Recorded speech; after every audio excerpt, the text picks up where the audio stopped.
Монгол улсын эрчим хүчний хараат бодол байдал бол бид нэр тодорхой хэмжээнд Орос хятадаас хамааралтай бас байнга доголдож идэг.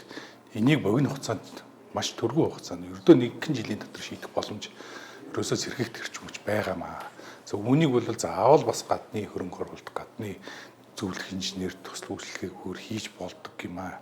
Дотоодын санхүүжилтээр Монгол инженерүүд маань за одоо нөгөө хуучин уламжилт ойлгохтой болгосон зовлох үед эрчим хүчний сэргийгт эрчим хүчний салждаг биш ачааг нь үүрдэг юм анхны энэ сэргийгт хүчний станц дээр ирээд ажиллаж байна. Их хурлын дарга болон их хурлын гишүүд. Тэгэхээр эндээс бид нэр бол үнэхээр яг боддороо энэ замын Дорногов аймагт ямар эдийн засгийн хувь нэмэр болцсохгүй осол сэргийлээс яаж хамгаалж ийн гэдгийг харж байна.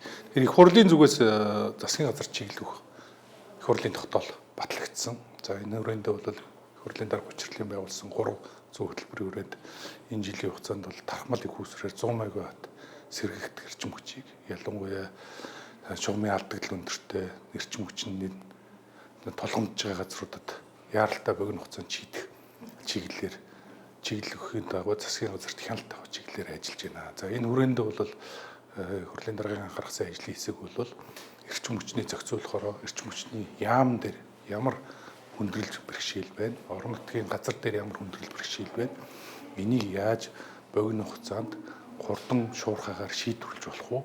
Тэрэн дээр нь яаж хэрхэн хяналт тавиад энэ богино хугацаанд энэ ерөөсөө үр дүн гаргах вэ гэдгийг л одоо газар дээр нь орж бүх салбар яамдууд дээр нь журмууд дээр нь хүртэл орж ажиллаж